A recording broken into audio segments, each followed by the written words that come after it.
हाल ही में सबसे ज्यादा चर्चा का विषय एक संगठन आपका बना हुआ है और इस संगठन के कारण ही वर्तमान में पूरा विश्व संकट के दौर से भी गुजर रहा है और यह संगठन है आपका नाटो।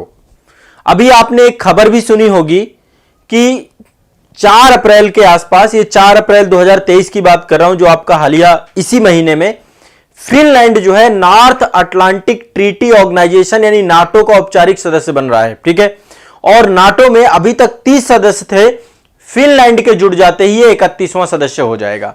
ठीक है, तो आप सभी को मैं एक चीज बता दूं, इससे पहले नाटो के द्वारा जो है स्वीडन और फिनलैंड, इन दोनों देशों के जो है इसमें जुड़ने के लिए इनके द्वारा जो है आवेदन किया गया था, जिनमें से फिनलैंड को जो है अब 31वें सदस्य देश के तौर पे अप्रूव कर दिया गया है। टर्की के द्वारा फिनलैंड की सदस्यता को लेकर के सहमति व्यक्त की गई है और टर्की अंतिम देश बना है जो फिनलैंड की सदस्यता को लेकर के रहा है। तो अभी जो है फिनलैंड का जो झंडा है, जो ध्वज है, उसको नाटो के सदस्य देशों के साथ जोड़ दिया जाएगा। तो यह आपको ध्यान में रखना है कि नाटो में एक नया सदस्य जुड़ चुका है और इससे रूस की चिंताएं भी बढ़ चुकी हैं 31वें सदस्य देश के तौर पे। और इसके अलावा पिछले 2 साल से यह संगठन बहुत चर्चा में है और यह हमेशा चर्चा में बना रहता है। तो एक बार समझने का प्रयास करते हैं कि नाटो क्या है और एटलीस्ट किस उद्देश्य से इसका संगठन हुआ, कहां पे इसका मुख्यालय है। आज होलिस्टिक अप्रोच पे एक बार इसको समझने का प्रयास करते हैं। देखिए, एक चीज समझने का प्रयास करिए कि जब सेकेंड वर्ल्ड वार चल रहा था, द्वितीय विश्व युद्ध चल रहा था, द्वितीय विश्व युद्ध के बाद पूरा विश्व जितना भी है, पूरा विश्व 2 धड़ों में बट गया और एक धड़ा आपका ये विचारधारात्मक जो है एक तरीके से बिखराव कह सकते हैं इसको। एक तरफ पूंजीवादी कंट्री थी जिनका नेतृत्व तो अमेरिका कर रहा था और दूसरी तरफ जो है आपका साम्यवादी कंट्री थी जिनका नेतृत्व तो रसिया कर रहा था, यूएसएसआर कर रहा था। उस समय यूएसएसआर हुआ करता था, 15 देशों का समूह था यूएसएसआर, सोवियत संघ बोलते हैं। और इन दोनों के नेतृत्व में पूरे विश्व में एक कोल्ड वार चालू हो गया। ये बात की घटना है आपकी द्वितीय विश्व युद्ध के बाद की। ठीक है, 1945 से कोल्ड वार की स्थिति बन जाती है और इसी दौरान जो है इन दोनों के माध्यम से अपने अलग अलग ग्रुप्स बनाए जाते हैं, एक प्रतिस्पर्धा चालू हो जाती है, अंतरिक्ष दौड़ चालू हो जाती है, अस्त्र शस्त्रों के निर्माण की दौड़ चालू हो जाती है, गुप्तचर एजेंसियों को लेकर निर्माण की जो है दौड़ चालू हो जाती है, एक दूसरे के प्रति अविश्वास चालू हो जाता है। ये बहुत सारी चीजें जो है देखने को मिलती हैं। ठीक है, तो नाटो इसका गठन हुआ था 4 अप्रैल 1949 को। पहले तो ध्यान रखिएगा, हमारा जो टॉपिक है ना वो केवल नाटो है। मैं नाटो के इर्द गिर्द ही रहूंगा लेकिन फिर भी आपको कुछ एडिशनल जानकारी दूंगा। तो नाटो का फुल फॉर्म मैंने आपको बताया कि नाटो का मतलब उत्तरी अटलांटिक संधि संगठन। उत्तरी अटलांटिक से जुड़े हुए जितने भी देश हैं और खासकर जो पूंजीवादी अर्थव्यवस्था से जुड़े हुए देश हैं, जो कि पूंजीवादी अर्थव्यवस्था को अप्रिशिएट करते हैं, तो उत्तरी अटलांटिक संधि संगठन के तौर पे नाटो आपका है। इसकी स्थापना कब हुई है नाटो की? 4 अप्रैल 1949 को। 4 अप्रैल 1949, 4 अप्रैल 1949 को नाटो आपका बना है। ठीक है, अब यहां पे थोड़ा सा इसको समझिए। ये आप देख पा रहे होंगे, ये आपका यूक्रेन है। इस समय रूस और यूक्रेन के बीच में एक जिद चल रही है और यह जिद आपका युद्ध में कन्वर्ट हो गया है। लगभग 1.5 साल होने वाले हैं इस युद्ध को। ठीक है, फरवरी 2021 में स्टार्ट हुआ, माफ करिएगा 22 में स्टार्ट हुआ था और अभी 23 आ चुका है। 1 साल तो पूरे हो चुके हैं, 1 साल से ज्यादा समय अवधि हो चुकी है। पिछले कई महीनों से यह युद्ध लगातार चल रहा है जिसमें नाटो के देश, आप देखिए रूस को किस तरीके से नाटो ने घेर रखा है। अब तो फिनलैंड भी जुड़ गया, लेकिन ये आप देश देखिए, बाल्टिक राज्य हैं आपके, है ना, लिथुआनिया, लाटविया, एस्टोनिया, ये जितने भी राज्य हैं, ये आप जितने देख पा रहे हैं ना, है ना, एस्टोनिया, लाटविया, लिथुआनिया, पोलैंड, चेक गणराज्य, स्लोवेनिया, हंगरी, रोमानिया, स्लोवेनिया, ठीक है, क्रोएशिया, मोंटेनेग्रो, अल्बानिया, ठीक है, मैसेडोनिया और बुल्गारिया, ये सब कंट्रीज आप देखिए, ये सारे के सारे आपके यहीं लगे हुए हैं। काला सागर और रूस, यूक्रेन यहीं पे आपके लगे हुए हैं सारे के सारे। यहां पे बेलारूस है, ठीक है, बेलारूस है ये, ठीक है, तो रसिया का यहां पे प्रभाव है, रसिया के प्रभाव में है। बाकी ये यूक्रेन है, ये यूक्रेन है आपका। अब यूक्रेन भी मेंबर बनने की बात कर रहा है। यहां पे फिनलैंड था, फिनलैंड भी मेंबर बन चुका है। तो टोटल सदस्य देश हैं 31 इसमें। कितने हैं सदस्य देश? 31। अब यहां पे एक बात और समझिएगा, जब कोल्ड वॉर चल रहा था आपका, जब कोल्ड वॉर की स्थिति थी, तो कोल्ड वॉर के समय में एक अमेरिका का ग्रुप था, ये आपका अमेरिका ग्रुप है, ये देख रहे हैं अमेरिकन ग्रुप। अमेरिकन ग्रुप में देखिए कंट्री जो आपकी हैं, कनाडा हो गया, यूएसए हो गया आपका, ठीक है। यहां पर देखिए ये आपका स्पेन, पुर्तगाल, यूके, फ्रांस हो गया आपका, इटली हो गया, ये टर्की वाला क्षेत्र है, ये सब आपके जो है जुड़ गए एक साथ, एक धड़ा बन गया। और इस धड़े के द्वारा जो है एक North Atlantic Treaty Organization NATO का वो किया गया। इसमें सारे देश हैं आपके, France, Belgium, Luxembourg, Britain, Netherlands, Canada, Denmark, Iceland, Italy, Norway, Portugal, संयुक्त राज्य अमेरिका, ग्रीस हो गया, टर्की हो गया, पश्चिमी जर्मनी, अब तो जर्मनी आपका यूएसएसआर के बाद पूर्वी जर्मनी। तो जब ये बना था उस समय की बात कर रहे हैं हम। टोटल 12 सदस्य थे, 12 फाउंडर थे इसके जब ये बना था आपका। इसका स्थापना की गई थी अमेरिका के वाशिंगटन डीसी में। कहां पे की गई थी? और एक अंतर सरकारी सैन्य संगठन है। क्या है आपका ये? अंतर सरकारी सैन्य संगठन जो कई देशों के साथ जुड़ा है। इसका मुख्यालय बेल्जियम के ब्रुसेल्स में है। पहले इसका मुख्यालय ध्यान रखिएगा, क्वेश्चन पूछा जा सकता है कि नाटो का मुख्यालय कहां पे है? ब्रुसेल्स में। कहां पे है? ब्रुसेल्स। ब्रुसेल्स में। कहां पड़ता है ये? बेल्जियम में। बेल्जियम में पड़ता है, बेल्जियम ब्रुसेल्स में आपका ये पड़ता है, ठीक है। सदस्यों की संख्या अब कितनी हो चुकी है? 31, ठीक है। नाटो यूरोप और उत्तरी अमेरिका देशों के मध्य एक सैन्य संगठन है। इसका आर्टिकल 5 कहता है, इसका आर्टिकल 5 कहता है कि यदि नाटो के किसी एक सदस्य के ऊपर हमला हुआ तो सभी सदस्य देशों के ऊपर हमला माना जाएगा। यानी यह सामूहिक रक्षा के सिद्धांत के तौर पे कार्य करता है। किसके तौर पे काम करता है? सामूहिक रक्षा के सिद्धांत के तौर पे काम करता है। मतलब एक या अधिक सदस्यों पर आक्रमण सभी सदस्यों पर आक्रमण माना जाएगा, सभी मिल करके हमला करेंगे। तो अब आप समझ पा रहे होंगे कि यूक्रेन का नाटो का सदस्य बनने का मतलब है कि रसिया संकट में आ जाना। जैसे ही यूक्रेन नाटो का सदस्य बनेगा, पूरी नाटो की सेना जो है रसिया के ऊपर कूद जाएगी, ठीक है। और इसके बारे में ये जो आर्टिकल 5 है, ये सबसे पहली बार कब प्रयोग में आया? जब आपको पता है कि 11 सितंबर 2001 को ओसामा बिन लादेन के द्वारा आतंकवादी हमला किया गया अमेरिका में, और उसके बाद ये सारे नाटो देश एक साथ आ गए, ठीक है। तो सामूहिक रक्षा के सिद्धांत पे काम करता। अफगानिस्तान में अभी तक नाटो की भी सेना थी, अमेरिका की भी सेना थी। नाटो सदस्य देशों का जो सैन्य खर्च है ज्यादातर अमेरिका अकेले उठाता है। लगभग 70% खर्चा जो है अमेरिका उठाता है, बाकी आपके यूरोपीय देश खर्चा करते हैं, ठीक है। तो नाटो आपका बड़ा चर्चा में है और नाटो को लेकर के ये सारी चीजें आपको ध्यान में रखना है। तो एक ग्रुप आपका नाटो बनाया गया था। नाटो के अलावा एक और संधि बनाई गई थी, ये भी आपके अमेरिका के नेतृत्व वाली थी। इसका नाम था SEATO. SEATO, South Eastern Asia treaty organisation.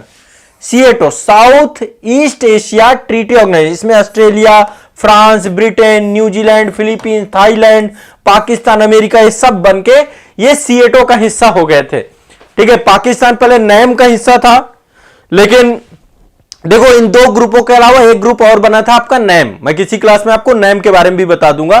तो गुट निरपेक्ष आंदोलन, जिसका लीडर भारत था, ठीक है, और जिसका अल्टीमेट गोल यह था कि जो नव स्वतंत्र देश हैं जो अभी बने हैं, इन देशों को एक तरीके से इनके अस्तित्व की रक्षा की जाए, ठीक है। इनको बलि का बकरा बनने से बचाया जाए। ये जो बड़े बड़े देश है, साम्राज्यवादी शक्तियां हैं, तो इस कारण से जो है नैम बनाया गया था। तो ये एक south east Asia treaty organisation SEATO भी बनाया गया था। ये इसके अलावा दूसरा ग्रुप आपका रसिया के नेतृत्व में था, जो कि यूएसएसआर लीड कर रहा था। यूएसएसआर लीड कर रहा था, ठीक है। और ये पूरा का पूरा एरिया देखिए, ये है जितना भी, इसमें पूरा पूर्वी यूरोप है, रसिया सम्मिलित है, मध्य एशिया सम्मिलित है, ये सब थे। इनके द्वारा क्या किया गया? एक नया जो है इन्होंने कलेक्टिव सिक्योरिटी ट्रीटी ऑर्गेनाइजेशन किया। मतलब उधर नाटो बना, इधर नाटो की जगह पे वार्सा पैक्ट बना, ठीक है। क्या बना? Warsaw pact. वार्सा पैक्ट में सोवियत संघ था, पोलैंड था, पूर्वी जर्मनी था, चेकोस्लोवाकिया था, हंगरी, रोमानिया, बुल्गारिया। इन्होंने भी कहा कि भाई हमला होगा तो फिर हमें भी एकजुट होना चाहिए, एक साथ होना चाहिए। तो वार्सा पैक्ट आपका बना, और वार्सा पैक्ट के साथ साथ एक और ऑर्गेनाइजेशन रसिया के नेतृत्व पे ही बनाया गया था, कलेक्टिव सिक्योरिटी ट्रीटी ऑर्गेनाइजेशन। ये भी सुरक्षा के दृष्टिकोण से था, जिसमें इसको बोलते हैं सीएसटीओ। ठीक है, तो ये आपका Kazakhstan, Kyrgyzstan, Armenia, Belarus, Tajikistan और रूस इसमें सम्मिलित थे। आपके कलेक्टिव सिक्योरिटी ट्रीटी ऑर्गेनाइजेशन जो है आपका, इसमें ये कंट्रीज आपके जुड़े हुए थे। अब यहां पे एक बात समझिएगा, 1991 में आपको पता है सोवियत संघ का विघटन हो गया, अलग देश, सारे के सारे देश 15 देश अलग हो गए। ठीक है, अलग देश बन गए। ये कुछ देश ऐसे थे और आज वर्तमान में ये देश नाटो के भी सदस्य बनते जा रहे हैं, नाटो में भी जुड़ते जा रहे हैं। यूक्रेन भी यूएसएसआर का हिस्सा होता था। ये 15 देश क्या हैं? ठीक है, 15 देश कौन कौन से थे देख लीजिए एक बार। एक तो रूस था मेजर, यूएसएसआर की बात कर रहे हैं, यूएसएसआर के साथ एक तो रूस था, फिर बेलारूस था, अभी ये दोनों साथ हैं एक तरीके से, जॉर्जिया, अजरबैजान। ठीक है, ये आपके काकेसस कंट्री है, यहां पे काकेसस पर्वत है, तो जॉर्जिया, अजरबैजान, कजाकिस्तान। ठीक है, इसके अलावा कजाकिस्तान के अलावा जो है आपका तजाकिस्तान, किर्गिस्तान, उज्बेकिस्तान, तुर्कमेनिस्तान। ये जो आपका मध्य एशिया K2 T2U, दो कजाकिस्तान, किर्गिस्तान, तजाकिस्तान, तुर्कमेनिस्तान और उज्बेकिस्तान, ये आपके, ये भी इसके हिस्से थे। आर्मेनिया, देखो एक है काकेसस कंट्री, यहां पे काकेसस पर्वत श्रेणी है, ये जो आपका कैस्पियन सागर वाला क्षेत्र है यहीं पर आपका, तो यहां पे 3 देश हैं, काकेसस राज्य बोला जाता है, आर्मेनिया, अजरबैजान और जॉर्जिया। ध्यान रखना है, इन पे क्वेश्चन पूछ सकता है, काकेसस कंट्री कौन सी है? आर्मेनिया, अजरबैजान और जॉर्जिया। और यहां पे मध्य एशियाई कंट्री 5 है आपकी, टोटल 5 हैं, Kazakhstan, Kyrgyzstan, Tajikistan, Uzbekistan, Turkmenistan. ये दिमाग में बैठा के रखना है आपको। ठीक है, तो सोवियत संघ का, और ये आपके बाल्टिक राज्य हैं। ये कौन से राज्य हैं? बाल्टिक राज्य, बाल्टिक सागर के साथ सीमा साझा करते हैं, इनको बाल्टिक राज्य कहते हैं। लाटविया, लिथुआनिया, एस्टोनिया, ये सब अभी वर्तमान में किसके सदस्य देश हैं? नाटो के।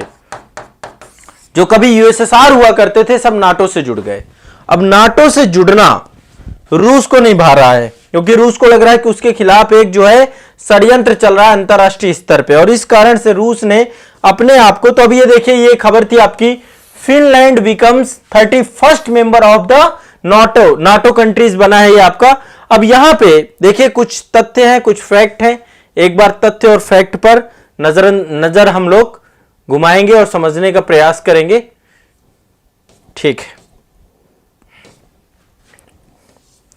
अब देखो धीरे धीरे नाटो का एक्सपेंशन किया जा रहा है।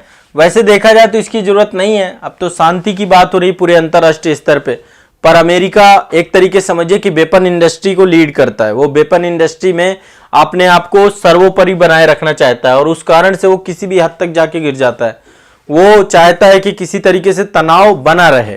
तो नाटो का उद्देश्य क्या है? सबसे पहली बात, जो सोवियत संघ की विचारधारा थी, समाजवादी विचारधारा थी, उसको रोकना।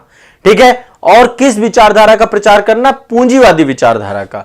दूसरा, राजनीतिक और सैन्य तरीके से जो भी सदस्य राष्ट्र है उनकी स्वतंत्रता और उनकी सुरक्षा की गारंटी प्रदान करना। ठीक है, वर्तमान और भविष्य के खतरों से निपटने के लिए समय के साथ नवाचार करना और एडॉप्टेशन लाना, कि भाई समय के साथ चीजें बदलती हैं, उसको स्वीकारना। ठीक है, उसी हिसाब से उपकरणों का निर्माण करना। सदस्य देशों में एकजुटता और सामंजस्य की भावना बनाए रखना। यूरोप में ज्यादातर आपका स्वतंत्रता, लोकतंत्र, मानवाधिकार, कानून, इनको लेकर के एक स्थायी जो है शांति का माहौल बना करके रखना। तो इस तरीके से कि संकट को कम से कम करना, ये सब आपकी बहुत बड़ी बड़ी बातें लिखी हुई हैं, लेकिन ओवरऑल देखिए संकट को जन्म भी यही दे रहा है। क्या जरूरत है? कोई देश नहीं चाहता है कि उसके आसपास जो है नाटो का वर्चस्व बढ़े, नाटो वहां पर आकर के बैठ जाए, तो ये जिद में क्यों उतर जाते हैं कि नहीं नहीं हम तो जोड़ेंगे, और निश्चित तौर पे छोटे छोटे देश जुड़ जाएंगे। अभी आप खुद सोचिए, पाकिस्तान नाटो का सदस्य बनने लग जाए तो क्या हमें सही लगेगा? आप खुद सोचिए, फिर क्या होगा कश्मीर मुद्दे का, फिर क्या होगा अन्य बहुत सारे मुद्दों का। तो नाटो का सदस्य बनने के पीछे जो मंशा है नाटो की, उसके कारण से जो है आज रशिया यूक्रेन के खिलाफ खड़ा हुआ है, और रशिया यूक्रेन के ऊपर भरोसा नहीं कर पा रहा है। ठीक है, तो ये दिमाग में बैठा के रखना है। ठीक है, तो नाटो आपके नाटो के बारे में मैंने बता दिया। नाटो अन्य बहुत सारे काम करता है। नाटो की एक अपनी स्थायी सेना है जो सदस्य राष्ट्रों से होकर के जाती है।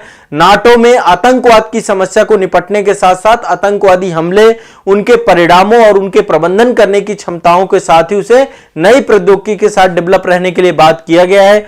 बाकी नाटो का काम क्या है? लोकतांत्रिक मूल्यों को बढ़ावा देना, अन्य सदस्य देशों की समस्याओं का समाधान करना, और मतलब ये बातें बहुत बड़ी बड़ी हैं, लेकिन एटलीस्ट जो है शांतिपूर्ण तक विवादों का हल निकालना, ये सब चीजें लिखी हुई हैं। लेकिन कहीं ना कहीं पे बहुत सारी चीजें जो है वो बात कहने भर की है। ठीक है, तो ये आपका नाटो से जुड़ी हुई काफी जानकारी आपके साथ मैंने साझा की, जिसमें मेरा प्रयास था कि आप सभी नाटो की एक सही समझ आप में विकसित हो पाए। ठीक है, तो अभी हाल ही में आपका फिनलैंड जुड़ चुका है नाटो से। 2022 में फिनलैंड और स्वीडन दोनों ने सदस्य बनने के लिए आवेदन किया था, लेकिन 30 मार्च 2024 को 30 मार्च, यही जो 30 मार्च बीत गया, तुर्की ने जो है फिनलैंड का समर्थन कर दिया। स्वीडन अभी शामिल नहीं हुआ है, हो सकता है भविष्य में स्वीडन भी शामिल हो जाए। ठीक है, तो यहां पर लास्ट बार एक बार और समझा देता हूं, नाटो की स्थापना कब हुई? 4 अप्रैल 1949 को नाटो की स्थापना हुई। यूरोप और उत्तरी अमेरिका देशों का सैन्यीकरण करना और उनको राजनीतिक संगठन के तौर पे डेवलप करना। तो वर्ष 2022 में फिनलैंड और स्वीडन को संगठित करने का सदस्य बनाने हेतु आमंत्रित किया गया। 30 मार्च को तुर्की ने फिनलैंड का समर्थन करने के साथ ही स्वीडन को ना शामिल करने के पक्ष में निर्णय लिया, और इसके बाद जो है नाटो जो है आपका ये आज वर्तमान में अपने आप में, तो उद्देश्य इसका यही है, सोवियत संघ का खतरा खत्म करना। सोवियत संघ बचा ही नहीं है, अब तो एक ध्रुवीय विश्व है, और महत्वपूर्ण जिम्मेदारी है राजनीतिक और सैन्य साधनों से अपने सदस्य देशों की रक्षा करना, सामूहिक रक्षा के सिद्धांत को बना करके रखना। मुख्यालय कहां है? ब्रुसेल्स में, बेल्जियम में। मुख्यालय कहां है इसका? ब्रुसेल्स, बेल्जियम में, यह ध्यान रखना है। आर्टिकल 5 के अनुसार क्या कहता है? आर्टिकल 5 कहता है कि किसी भी एक देश पर हमला संगठन के सभी देशों पर हमला हुआ माना जाएगा। यही अपने आप में बहुत ज्यादा विवादित है, और यही आपको इसको बहुत ज्यादा विवादित बना देता है। ठीक है, तो यह एक बहुत महत्वपूर्ण प्रश्न है जिसको आप लोगों को अपने दिमाग में बैठा लेना है। मुख्यालय से प्रश्न पूछ सकता है, सदस्य देशों से प्रश्न पूछ सकता है, इसके उद्देश्य से प्रश्न पूछ सकता है। ठीक है, किसी भी चीज से एक प्रश्न आ सकता है आपका। ठीक है, ध्यान रखना इस बात को। ठीक है।